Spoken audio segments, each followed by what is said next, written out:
Hello friends, good morning. Welcome to AD star classes. आज है 2 मई 2020 और 2 मई 2020 से जितने भी करंट अफेयर क्वेश्चन बनते हैं वो हम इस वीडियो में डिस्कस करेंगे। साथ ही क्वेश्चन से रिलेटेड इंपॉर्टेंट फैक्ट भी मैं आपको बताऊंगा, तो आप हमारा वीडियो पूरा और एंड तक ध्यान से देखिएगा। लास्ट में मैं आपसे एक क्वेश्चन पूछूंगा, उस क्वेश्चन का जवाब आप नीचे कमेंट बॉक्स में दे सकते हैं। साथ ही क्वेश्चन से जुड़ी जितनी भी जानकारी आपके पास अवेलेबल हो, आप उसे नीचे कमेंट बॉक्स में ज़रूर लिखें। अगर आपको हमारी ये वीडियो पसंद आए तो वीडियो को लाइक कीजिए। साथ ही हमारे channel AD star class subscribe कीजिए और आपके पास जितने भी एजुकेशनल ग्रुप हैं आप उस ग्रुप में हमारे वीडियो को शेयर भी कर सकते हैं, जिससे मैक्सिमम स्टूडेंट को हमारे वीडियो के माध्यम से फ़ायदा मिल सके। तो चलिए बढ़ते हैं आज के अपने करंट अफेयर के सेशन की तरफ और देखते हैं आज के हमारे सेशन में हमारा पहला क्वेश्चन कौन सा है। आज का हमारा पहला क्वेश्चन है, हाल ही में अंतर्राष्ट्रीय श्रमिक दिवस कब मनाया गया। अंतर्राष्ट्रीय श्रमिक दिवस ये प्रत्येक वर्ष 1 मई को मनाया जाता है, यानी इस क्वेश्चन का ऑप्शन सी सही है, 1 मई। हर साल 1 मई को विश्व भर में इंटरनेशनल लेबर डे यानी अंतर्राष्ट्रीय श्रम दिवस मनाया जाता है। इसे अंतर्राष्ट्रीय श्रमिक दिवस या मई दिवस भी कहा जाता है और ये दिन दुनिया भर में श्रमिकों के योगदान को सम्मानित करने के लिए मनाया जाता है। इसकी शुरुआत 1891 में हुई थी, आपको याद रखना है, 1891 में इसकी शुरुआत हुई थी। भारत में पहला श्रम दिवस 1 मई 1923 को, ये इंडिया की बात कर रहा हूँ मैं पर्टिकुलर, भारत में पहला श्रम दिवस 1 मई 1923 को लेबर किसान पार्टी ऑफ हिंदुस्तान द्वारा मद्रास, जो कि वर्तमान चेन्नई है, वहाँ मनाया गया था। विश्व स्तर पर इसे मनाए जाने की नींव 1886 में अमेरिका में पड़ी थी। अब बात आई है ILO यानी इंटरनेशनल लेबर ऑर्गेनाइजेशन की। इंटरनेशनल लेबर ऑर्गेनाइजेशन द्वारा ये मनाया जाता है, यानी ILO के द्वारा अंतर्राष्ट्रीय श्रमिक दिवस मनाया जाता है। ILO इसकी स्थापना 1919 में की गई थी। ILO का हेडक्वार्टर जेनेवा में है और जेनेवा स्विट्जरलैंड में पड़ता है। ILO के वर्तमान समय के अध्यक्ष हैं गाय राइडर। कौन है? गाय राइडर ILO यानी इंटरनेशनल लेबर ऑर्गेनाइजेशन के वर्तमान समय के अध्यक्ष हैं। चलिए आगे बढ़ते हैं। अगला हमारा क्वेश्चन है, कौन सा कार्यक्रम दुनिया का सबसे ज़्यादा देखा जाने वाला कार्यक्रम बना है। अभी हाल ही में रामायण, कौन सा? रामायण दुनिया का सबसे ज़्यादा देखा जाने वाला एक कार्यक्रम बना, यानी इस क्वेश्चन का ऑप्शन ए सही है, रामायण। 1980 के दशक की भारत की महाकाव्य पौराणिक कथा रामायण धारावाहिक ने दुनिया भर में सबसे ज़्यादा देखी जाने वाले कार्यक्रम का विश्व रिकॉर्ड बनाया। आपको डेट रखनी है 16 अप्रैल 2020। कौन सी? 16 अप्रैल 2020 को एक ही दिन में पूरी दुनिया में इस पौराणिक कार्यक्रम को 7.7 करोड़ दर्शकों, कितने? 7.7 करोड़ है ये, ठीक है, 7.7 करोड़ दर्शकों द्वारा 16 अप्रैल 2020 को ये देखा गया। इसे रामानंद सागर द्वारा लिखित और निर्देशित किया गया है। साल 2003 में रामायण को दुनिया में सबसे ज़्यादा देखी जाने वाली पौराणिक सीरीज के लिए लिम्का बुक ऑफ रिकॉर्ड्स में भी दर्ज किया गया था। चलिए आगे बढ़ते हैं। अगला हमारा क्वेश्चन है, कौन सा राज्य मनरेगा के तहत सबसे ज़्यादा रोजगार देने वाला राज्य बना है।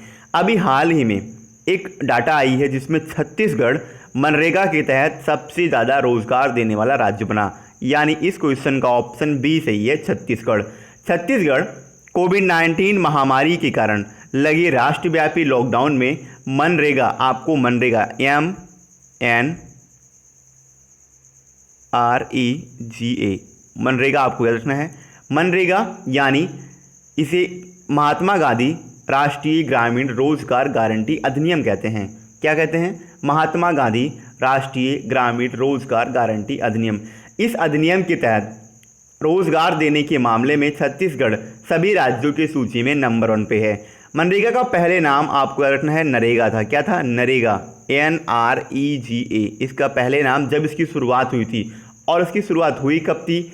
तो नरेगा की शुरुआत 2 फरवरी 2006 को आंध्र प्रदेश के बांदावली जिले के अनंतपुर गांव से हुआ था, लेकिन 2 अक्टूबर 2009 को इसका नाम बदलकर मनरेगा कर दिया गया और वर्तमान में इसका नाम मनरेगा है। आपको बताते हैं अब कुछ इससे अलग, यानी सबसे पहले मैं आपको बताऊंगा छत्तीसगढ़ के बारे में। उससे पहले बात करते हैं इससे यानी छत्तीसगढ़ में मनरेगा की कुल 18.52 कितने 18.52 लाख मजदूर छत्तीसगढ़ में मनरेगा के कार्य करते हैं, आपको याद रखना है। अब बात आई है छत्तीसगढ़ की। छत्तीसगढ़ की स्थापना 1 नवंबर 2000 को हुई थी। छत्तीसगढ़ की कैपिटल रायपुर है और छत्तीसगढ़ के वर्तमान समय के मुख्यमंत्री हैं भूपेश बघेल। छत्तीसगढ़ के वर्तमान समय की गवर्नर हैं अनसुईया उड़के। कौन है? अनसुईया उड़के। आगे बढ़ते हैं। हाल ही में चुन्नी गोस्वामी का निधन हुआ। किसका? चुन्नी गोस्वामी का। वो किस खेल की टीम के पूर्व कप्तान थे? चुन्नी गोस्वामी ये क्रिकेट के और फुटबॉल इन दोनों टीमों के कप्तान थे। लेकिन इस क्वेश्चन का आपको आंसर से याद रखना है, लेकिन मैंने आपको बोला लेकिन फुटबॉल टीम के ये विश्व स्तर के कप्तान थे, जबकि क्रिकेट के ये केवल स्टेट लेवल की टीम के कैप्टन थे। आइए इनसे जुड़े कुछ फैक्ट बताते हैं। सबसे पहले बात करते हैं थोड़ा इनसे जुड़े कुछ फैक्ट की। सबसे पहले 1962 में, आपको याद रखना है, 1962 में एक खेल हुआ था एशियाई खेल। उस एशियाई खेलों में स्वर्ण पदक जीतने वाली भारतीय फुटबॉल टीम के ये चुन्नी गोस्वामी जी टीम के कप्तान थे। इनकी कप्तानी में भारत 1964 में एशियाई कप में उप विजेता भी रहा था। 1964 में एशियाई कप हुआ था और उसमें इनकी कैप्टनशिप में इंडिया उप विजेता रहा था। इसके अलावा ये एक अच्छे क्रिकेटर भी थे। 1971-72 सीजन में इन्हें बंगाल रणजी ट्रॉफी टीम का भी कप्तान बनाया गया था। आपको याद रखना है 1971-72 जो सीज़न हुआ था रणजी ट्रॉफी का, उसमें इन्हें बंगाल टीम का कैप्टन बनाया गया था। चलिए आगे बढ़ते हैं। अगला हमारा क्वेश्चन है, किस ग्रामीण बैंक ने विकास अभय ऋण योजना की शुरुआत की? अभी हाल ही में कर्नाटक विकास ग्रामीण बैंक ने एक विकास अभय ऋण योजना की शुरुआत की है। यानी इस क्वेश्चन का ऑप्शन बी सही है, कर्नाटक। इसका पूरा नाम है कर्नाटक विकास ग्रामीण बैंक। कर्नाटक विकास ग्रामीण बैंक यानी KVGB, क्या कहते हैं? KVGB ने सूक्ष्म लघु और मध्यम उद्यम यानी MSME उधारकर्ताओं को राहत देने के लिए विकास अभय नामक एक ऋण योजना आरंभ की है। ये योजना पर्टिकुलर कर्नाटक में धारवाड़ के उन उधारकर्ताओं के लिए शुरू की गई है जिनकी व्यावसायिक गतिविधियां कोविड-19 महामारी के कारण बाधित हुई है। इसमें 1 लाख रुपए तक का अधिकतम ऋण प्रदान किया जाएगा और उधारकर्ता इस 1 लाख तक के अधिकतम ऋण को 36 महीने के अंदर बिना सिक्योरिटी के चुका सकेंगे। अब बात आई है, सबसे पहले बात करते हैं कर्नाटक विकास ग्रामीण बैंक यानी KVGB की। KVGB का वर्तमान समय में हेडक्वार्टर धारवाड़ में है और KVGB के वर्तमान समय के अध्यक्ष हैं P गोपी कृष्णा। कौन है? P गोपी कृष्णा। आगे बढ़ते हैं और देखते हैं हमारा नेक्स्ट क्वेश्चन क्या है। हमारा नेक्स्ट क्वेश्चन है, हाल ही में किसे गूगल पे इंडिया की नई सलाहकार के रूप में नियुक्त किया गया? गूगल पे इंडिया अभी हाल ही में इसकी सलाहकार नियुक्त हुई है और शिखा शर्मा को, यानी ऑप्शन ए इस क्वेश्चन का सही है, शिखा शर्मा को गूगल पे इंडिया की नई सलाहकार के रूप में नियुक्त कर दिया गया। शिखा शर्मा ये एक्सिस बैंक की पूर्व CEO थी। किसकी? एक्सिस बैंक की ये पूर्व CEO थी और इन्हें हाल ही में गूगल पे इंडिया का सलाहकार नियुक्त किया गया। गूगल पे इंडिया, इससे पहले मैं आपको बात करता हूँ सबसे पहले गूगल पे के बारे में। गूगल पे क्या है? गूगल पे एक यूनिफाइड पेमेंट इंटरफेस यानी UPI, इसका आपको फुल फॉर्म रखना है। आप हर जगह देखते होंगे UPI, अमेजॉन पे आपको ये देखने को मिलता होगा, Paytm पे मिलता होगा। UPI का फुल फॉर्म क्या होता है? UPI का फुल फॉर्म होता है यूनिफाइड पेमेंट्स इंटरफेस। क्या होता है? Unified payment interface. गूगल पे ने UPI यूनिफाइड पेमेंट और इंटरफेस के लिए एक प्रमुख ऐप लॉन्च किया है। साथ ही अमेजॉन पे, Paytm आदि के जरिए UPI की सुविधा ये मुहैया कराता है। कौन? गूगल पे।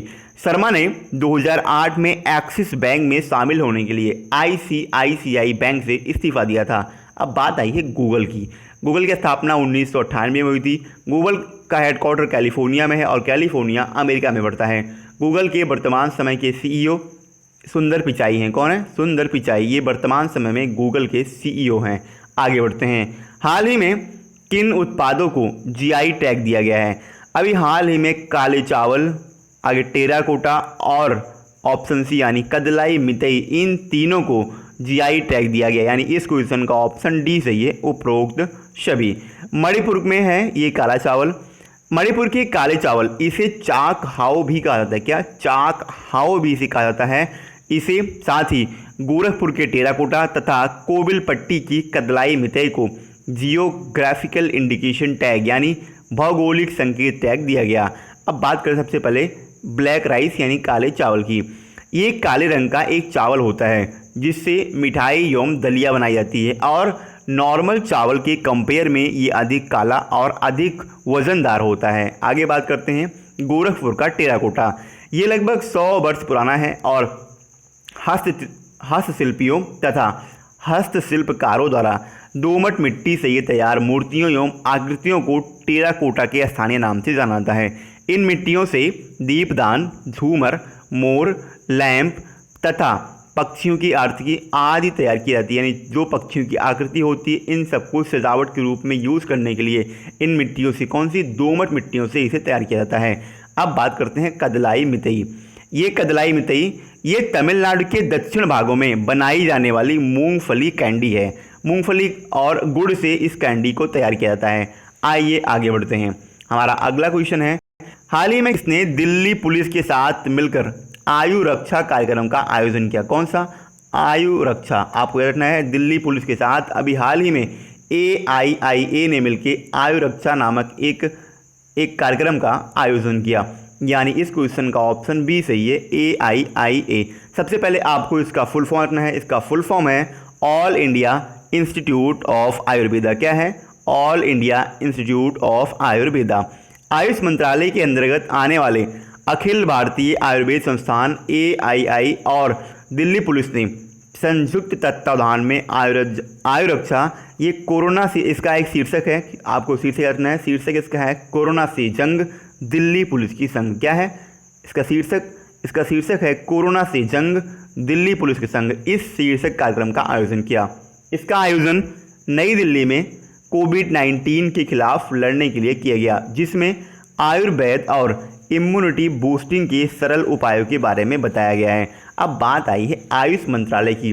तो आयुष AYUSH, आपको आयुष में इन आयुष का फुल फॉर्म रखना है। आयुष का फुल फॉर्म है A for Ayurveda, Y for yoga and naturopathy. क्या? Yoga and naturopathy. U for होता है यूनानी, S फॉर होता है सिद्धा एंड H फॉर होता है होम्योपैथिक। वर्तमान समय के आयुष मंत्रालय के राज्य मंत्री हैं श्रीपद येसो नायक। कौन है? श्रीपद येसो नायक। चलिए आगे बढ़ते हैं। कल मैंने आपसे क्वेश्चन किया था, किस राज्य सरकार ने जगन्नाथ विद्या दिवेना योजना का शुभारंभ किया? क्वेश्चन का ऑप्शन बी सही था। आंध्र प्रदेश ने हाल ही में जगन्नाथ विद्या दिवेना योजना का शुभारंभ किया। इसके अलावा क्वेश्चन के बारे में आपको जितनी भी इन्फॉर्मेशन अवेलेबल हो आपके पास, आप उसे नीचे कमेंट बॉक्स में ज़रूर लिखें। साथ ही अगर आपको हमारी ये वीडियो पसंद आई हो तो वीडियो को लाइक करें और हमारे चैनल AD स्टार क्लासेस को सब्सक्राइब भी करें। आगे बढ़ते हैं और देखते हैं आज का हमारा क्वेश्चन क्या है। आज का हमारा क्वेश्चन है, किस राज्य सरकार ने इम्यूनिटी सिस्टम को बढ़ाने के लिए जीवन अमृत योजना की शुरुआत की? क्वेश्चन के 4 ऑप्शन हैं। A महाराष्ट्र, उत्तराखंड, मध्य प्रदेश और उत्तर प्रदेश। मैं आपको एक बार फिर कहता हूँ, क्वेश्चन से जुड़ी जितनी भी जानकारी आपके पास अवेलेबल हो आप उसे नीचे कमेंट बॉक्स में ज़रूर लिखिए। दोस्तों साथ में अगर आपको हमारे किसी भी वीडियो की या इस वीडियो की PDF फाइल चाहिए तो नीचे डिस्क्रिप्शन में टेलीग्राम ग्रुप का लिंक दिया हुआ है, आप उस लिंक पर क्लिक करके हमारा टेलीग्राम ग्रुप ज्वाइन कर सकते हैं और वहाँ पर आपको सारे वीडियो की PDF एक साथ एक ही प्लेटफॉर्म पर अवेलेबल मिलेगी। दोस्तों आज के लिए इतना ही। जय हिंद।